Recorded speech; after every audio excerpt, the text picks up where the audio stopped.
Sure. Thanks, Dr. Jyoti. Thanks, Dr. Vaid, for getting me over here. And I realize I'm the one who is standing or sitting between you and the dinner. So, how much time do I have? 15 minutes? No, you can take 20. Oh, fantastic. 20 Fantastic. Yes. Okay. So, my panelists for today are Dr. Pankaj, Piyush, Sushant, Chandru, Sajjan, Dr. Vineet Govind Gupta, Dr. Darling. Dr. Darling, I really love your name. Sometimes I'm going to make good use of your name. Dr. Abhishek Raj, Dr. Shyam Singh Bish. Okay. So I think are my slides visible? Am I audible? Yes, sir. Yes. Okay, fantastic. So let's start the fun. So we will start with a normal case. You know, we have a 60-year-old female who comes with cough and breathlessness for 2 months. A PET scan was done, which showed a right lung mass with bilateral pulmonary nodules, multiple liver, bony mets, ECOG PS1, lab parameters normal. Biopsy from lung mass was suggestive of adenocarcinoma. So what next? I'll start with Dr. Shyam. So what all biomarkers normal standard questions, you know, what all biomarkers do you send for and what sequence? Dr. Shyam Singh Bish.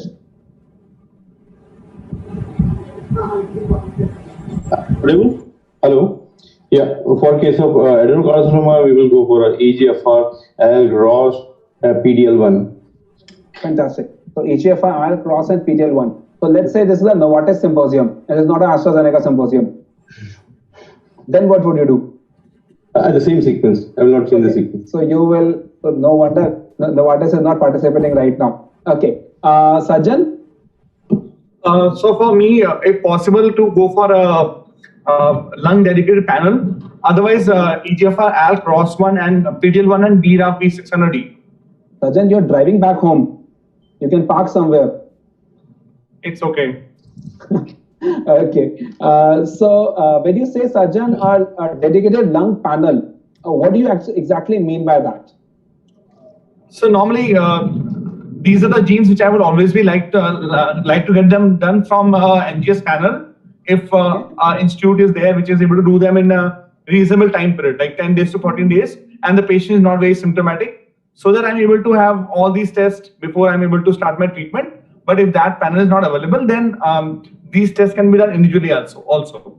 Okay. Sushant, we haven't met for a long time now, Sushant. So if I have to ask you. Yeah. So yes, Sushant, long time we have not met each other, Yes, right? yes. Tell me. So what do you will send a sequential manner? You would want to send in a broad panel pathway? What would you want to do? I would like to send all of them together if possible, if I am confident enough for a standardized lab which can do the justice to the tissue and the cost of the patient also. Okay. Standardized lab, justice to the tissue, justice to the patient, justice to the doctor. Okay. All politically correct answers. Okay. I'm going to catch you guys on this. Okay. So, Dr. Vineet, NGS, yes or no? Do you routinely order, and how many patients of lung cancer, or will you order, and what prevents you from ordering that? Dr. Vineet Govind. There, I think. We don't have Dr. Vineet with us. Fantastic. Dr. Piyush? Yeah. Not all patients, I do not send NGS. Hotspot mutations, yes, as was mentioned earlier, the panel of hotspot mutations Sajjan mentioned. But not every patient for NGS, probably in the second line, not okay. upfront. So not in the upfront. Okay. So Dr. Abhishek is there? Yes, sir. I'm here. Okay, Abhishek. What's your take? So, sir, lung-directed NGS I am testing upfront in patients of adenocarcinoma histology, and in or if the patient has adenosquamous carcinoma, sir. Okay, fantastic. So, Pankaj, I think you are the last man standing over here. So I'll ask you two questions over here.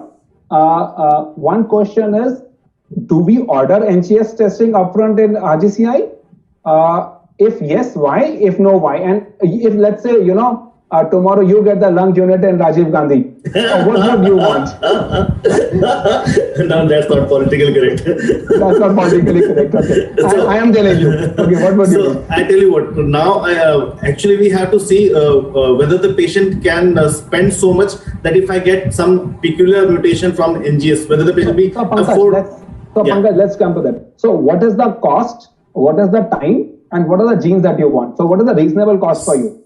Sir, NGS, I think the reasonable cost should be somewhere around 25 to 30,000. Okay. But timing should be, for me, it should be a week, the same time when if you ask me what is the desired time. But recently I tested a patient for EGFR, L, Gross, MET, and all these tests were done. And then patient asked for more. So more than again, after this NGS was ordered, HER2 turned out to be positive. Now there's a lot of confusion. So NGS opens a bag of worms, I should say. It will give some suggestion for which you do not have any answer. Then the patient will ask, sir, test kyun karwaya tha? So I think when we order an NGS, we have to tell what we are looking for and what we will not look at. Okay. And then talk about NGS. Okay. Chandru, Along with PDL1. Dr. I see. Chandru, are you here? Chandru is here. So Chandru, yes or no? So suppose you get a lung unit at RGCA tomorrow. NGS yes or NGS no? So first of all, I am not the one who's offering any of these jobs, okay? So Chandru, tell me, tomorrow if you're in charge of the lung unit anywhere, you are the director at Akash, so tell me if you have to say yes or no. I don't Chandru is think also not there. he's also He's going to join. He's going to join RGCI only. Okay. So Shant, Last, I have a comment here. sir. You have already offered this post to of them, you know. Sir, I have applied for a job in Vedanta. So don't let all the secrets out, okay? Thank you. Okay, sir. Fantastic, sir. Okay, so my take on NGS actually is, Sajjan spoke about the lung-directed panel. So my take on this is, sooner or later, we will have to go towards the NGS way. The one thing which is prohibiting us from going into the NGS way is the time that it takes for the reports to come. Probably if Kumar Prabhash was there and people like him who have been doing a lot of work in NGS, they say if you put all your samples into NGS, probably your turnaround time, as Pankaj very rightly said, would come to less than 7 days or 10 days. And then we can actually have a lot of other mutations, rare mutations which can be detected. So at present, we are not offering NGS to everyone, but probably in the near future, we are going to, in year, 2 year or 3 years time, it is going to, NGS is going to rule the roost actually. And for me, personally, the more the merrier actually, as far as the NGS is concerned. So any particular challenges, Dr. Piyush, that you have faced in the COVID era? I think the lung biopsy primarily was a challenge during the earlier months, May, June, where the pulmonologists were apprehensive, as well as even the interventional radiologists wanted COVID testing done because of the aerosol being released to CT-guided biopsy. So those were the things. Of course, these were the major. So when was the COVID testing which was required? Dr. Abhishek, any particular testing that you faced? Sir, so I'm working Fortis, sir. So here our molecular lab is outsourced. Like the SRL test goes to Mumbai. So when the COVID era just began and the lockdown thing was going on, so there was a lot of problem sending the samples to Mumbai and then tracing the reports back. So in fact, I had to wait almost 4 weeks for one of the NGS panels reports to come. And of course, as sir mentioned, that there was also an apprehension about doing biopsy by the pulmonologist. That is always there. Okay. So Piyush, what about liquid biopsy? Where do you think you would place liquid biopsy in the context of a NSCLC? So liquid biopsy, yes, if you have a diagnosis of carcinoma, then probably yes. But then again, it is not something which is standardized, validated. Not many labs are doing it. It is only few labs. Again, TAT is more. You have cost issues. So those factors have to be taken into account. So liquid biopsy, especially post-COVID, the recession is a challenge. Okay. So right now, probably everybody is not using liquid biopsy, but I think it's a fantastic, again, futuristic way of looking at the EGFR mutations, because if you have more samples and if you have an in-house lab, you can actually get the reports very, very, very early actually from there. So now let's come down to our patient. So our patient had a EGFR deletion 19 present, ALK was negative by IHC, ROS was negative by IHC, and the PDL1 was 90%. So Dr. Shyam Singh Bisht, what would you do? And imagine it's a AstraZeneca or a AstraZeneca bar MSG bar symposium. So you have PDL1 which is 90%, and if you have a EGFR del 19%. Dr. Ulas, Ji. sorry to interrupt. Dr. Shyam Singh Bisht is a radiation oncologist. Okay, fantastic. You could, direct. So I'll ask him the other questions. Fantastic. So can I come to Pankaj, or Dr. Darling is there? Dr. Darling? Yeah. Yes, sir. Hi. Sir. So tell me. Sir, I will focus on EGFR positivity, and I will prefer oral therapy, especially in this COVID era. So I'll offer osimertinib if patient can afford. Otherwise, first line gefitinib or erlotinib. Okay. So my question to all of you, and that is one question which is going to be the two more important questions that I'm going to ask. One is, do you think the treatment of EGFR mutant non-small cell lung cancer with first generation TKIs is suboptimal in 2020? So Dr. Darling, do you think if I give gefitinib, you think it's suboptimal? I will not say it is suboptimal, but there are definitely. So if I give you let us say you're offered the lung unit in RGCI, what would be your protocol? Sir, if it goes by my choice, I will give osimertinib first. Okay, you will give osimertinib to everyone. Okay. Yes. So Pankaj, what is your answer to this? Sir, I think this is suboptimal in 2020 when we have OS data with other drugs, namely osimertinib and docomertinib. However, what we use is anyone's choice, but definitely this will be suboptimal. Okay. Piyush? Yeah, so I agree with Pankaj that if the patient can really afford osimertinib, gefitinib alone would be suboptimal for sure. But for those who are not able to afford osimertinib, then what to do is the real question. So in that case, so we will come to that later. So we will come to that later. Right now, but only let's say some person comes to me and we give either gefitinib or erlotinib. You think that maybe I could have done a better job? I mean, financially, we have to look, obviously. I usually now start with chemotherapy and wait for the mutation to come. Every new chemotherapy, even if it is a EGFR and patient is not able to afford osimertinib. Okay. With the first generation.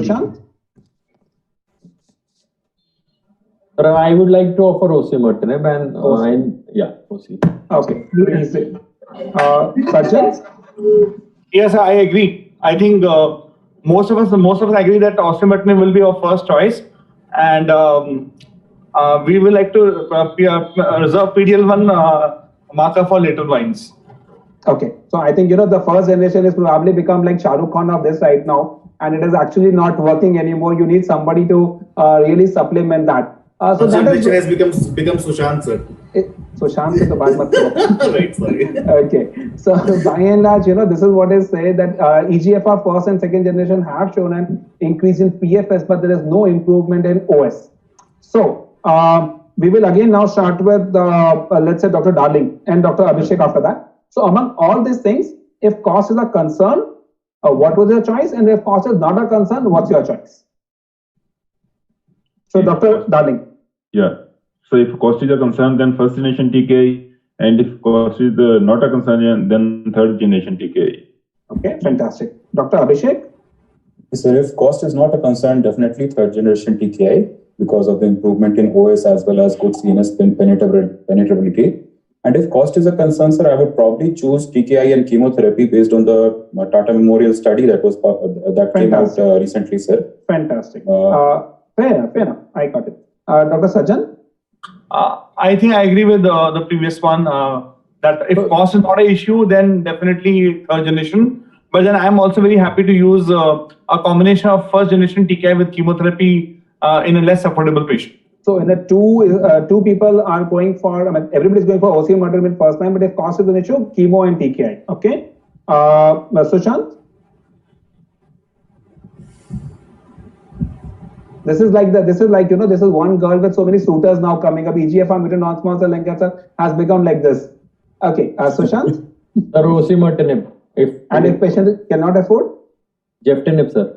Okay, so 2 people for first generation TKI, 2 people for first generation TKI plus chemotherapy. Fantastic. Piyush? Yeah, I mentioned that if patient cannot afford chemotherapy and first generation TKI regimen. Okay. And so 3 in 2. Okay, Pankaj, you are the last one.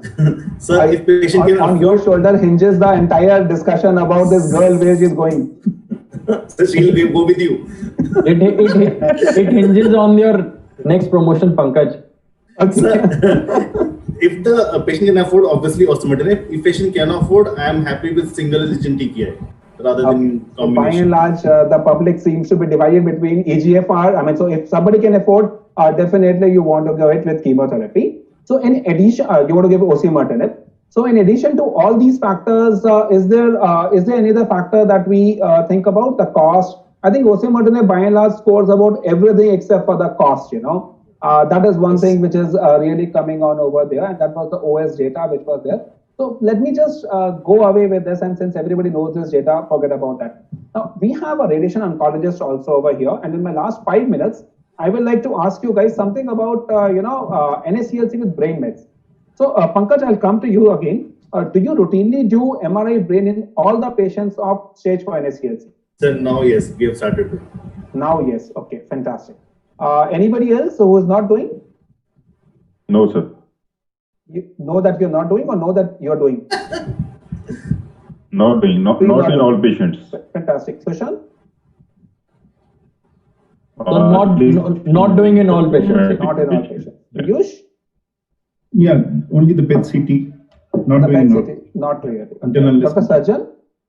Only PET-CT, sir, in asymptomatic patients.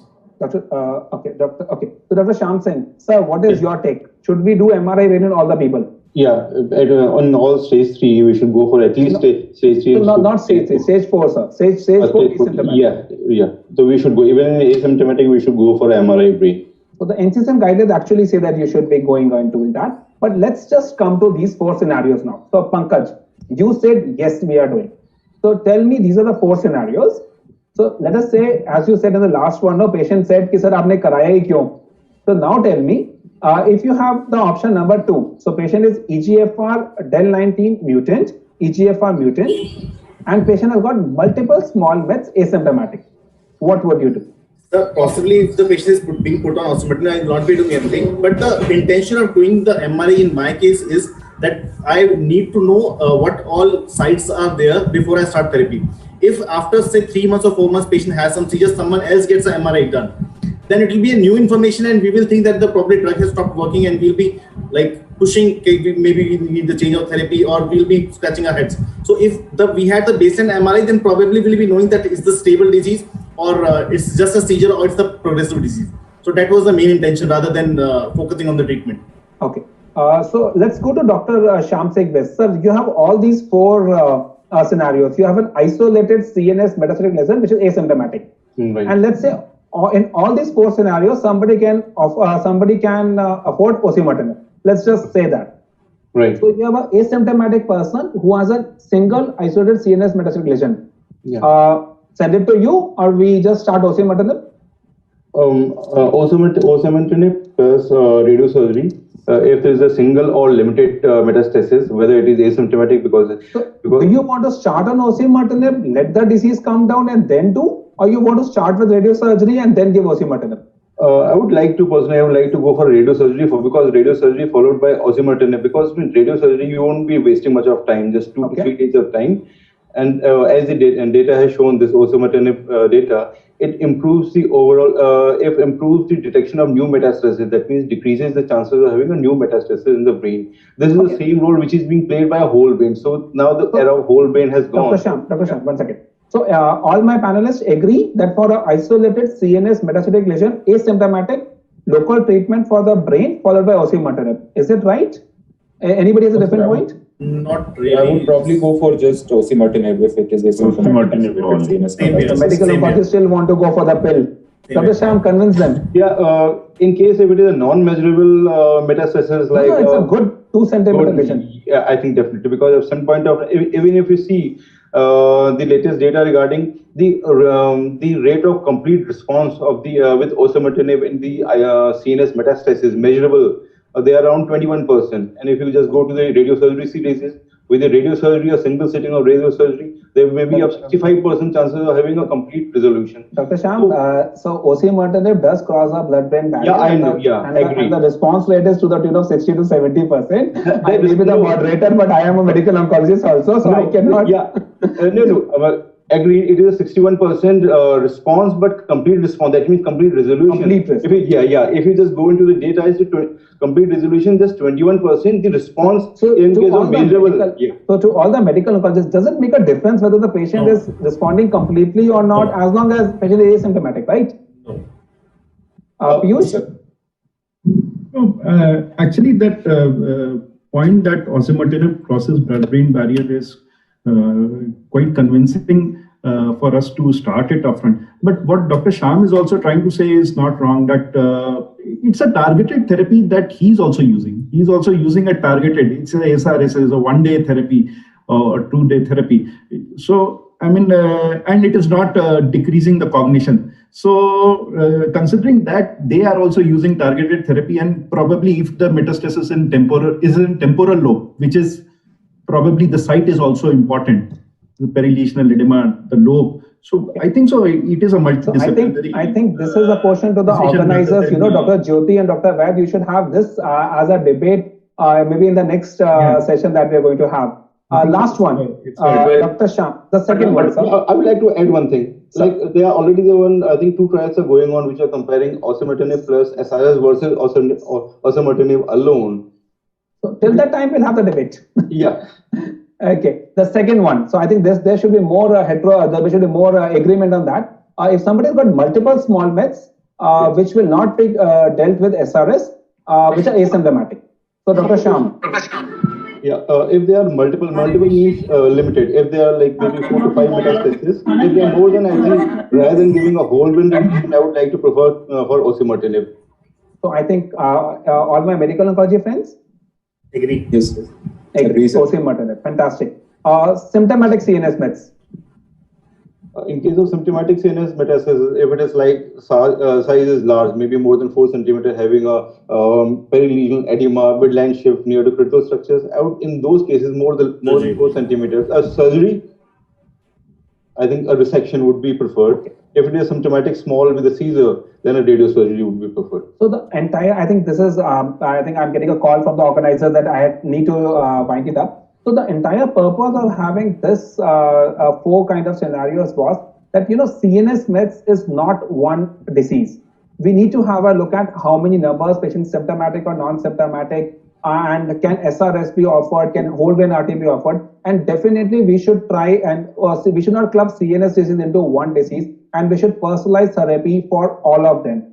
So with this, I think this is my final slide, and that is basically, if it was not for the great variability among individuals, medicine might as well be a science and not an art. And with this, I thank all. My last comment is the offer is not valid now since you have not taken it. So the lung unit and RGCI belongs to me right now. Thank you. Ulas, before you sign off, one observation that throughout the discussion, I was a little surprised that none of the panelists actually opted for a second generation TKI. Probably it was not okay. I think we can discuss that sometime later, sir. Thank you so much. Although I would agree that with the data of Geotag and the data of Archer study, sequential therapy also is a good approach, but you need a young, fit individual who is very well motivated enough for the sequential therapy. So in my mind, that is also a very good option. But